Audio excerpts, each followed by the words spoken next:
శ్రీ మహాగణాధిపతయే నమః. శ్రీ గురుభ్యో నమః. కార్తీక మాసం 25వ రోజు. ఈరోజు కూడా రోజులానే కార్తీక స్నానం, దానాలు యథావిధిగా చేయాలి.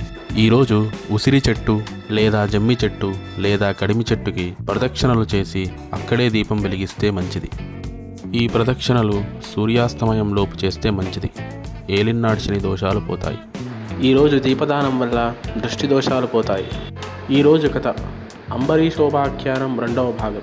24వ రోజు కథలో అంబరీషుడు ద్వాదశి గడియల్లో మంచినీళ్లు తాగి ద్వాదశి పారణ చేస్తాడు.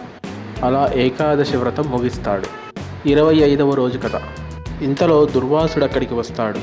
అంబరీషుడు నీళ్లు తాగడం దుర్వాసుడు దూరం నుంచి చూస్తాడు. సాధారణంగానే దుర్వాసుడికి కోపం ఎక్కువ. అందుకే అంబరీషుడు నీళ్లు తాగడం చూసి ఇలా తిడతాడు. ఓరి మూర్ఖుడా, మాలాంటి ఋషులను ద్వాదశి పారణ భోజనానికి పిలిచి మాకు భోజనం పెట్టకుండానే నువ్వు ద్వాదశి పారణ ఎలా చేస్తావు? నువ్వు అసలు మహారాజు ఎలా అయ్యావు అని తిట్టిన తిట్టు తిట్టకుండా అంబరీషుడిని తిడతాడు.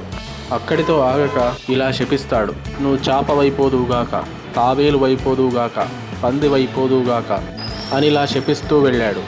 అదే సమయంలో అంబరీషుడి శరీరాన్ని సాక్షాత్తు విష్ణుమూర్తి ఆవహిస్తాడు.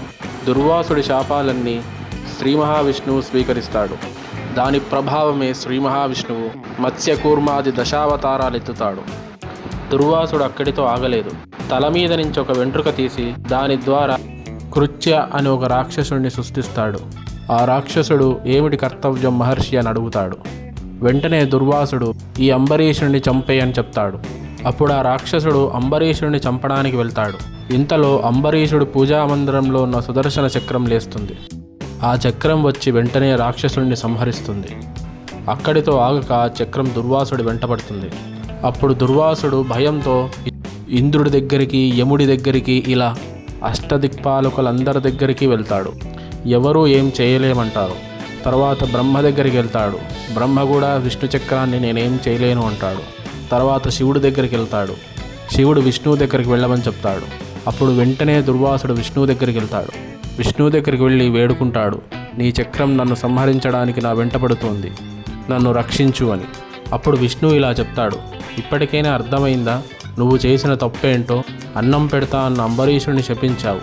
అక్కడికి శాపాలన్నీ నేనే తీసుకున్నాను. కానీ మళ్ళీ అంబరీషుడిని చంపడానికి రాక్షసుడిని సృష్టించావు. అందుకే ఆ చక్రం నీ వెంటపడుతోంది అని చెప్తాడు. అప్పుడు దుర్వాసుడు అయితే ఇప్పుడు ఏం చేయాలి నేను అని అడుగుతాడు. అప్పుడు శ్రీహరి ఆ చక్రాన్ని నేను అంబరీషుడికి ఇచ్చాను. ఇప్పుడు నేను కూడా ఏం చేయలేను, వెళ్ళి అంబరీషుడినే వేడుకో అని చెప్తాడు. అప్పుడు దుర్వాసుడు సరే అని అంబరీషుడి దగ్గరికి వెళ్తాడు. దుర్వాసుడు అంబరీషుడి దగ్గరికి వెళ్ళి ఏం చేస్తాడు? సుదర్శన చక్రం దుర్వాసుడిని చంపకుండా వదిలేస్తుందా? లాంటి అంశాలను 26వ రోజు కథలో తెలుసుకుందాం. స్వస్తి.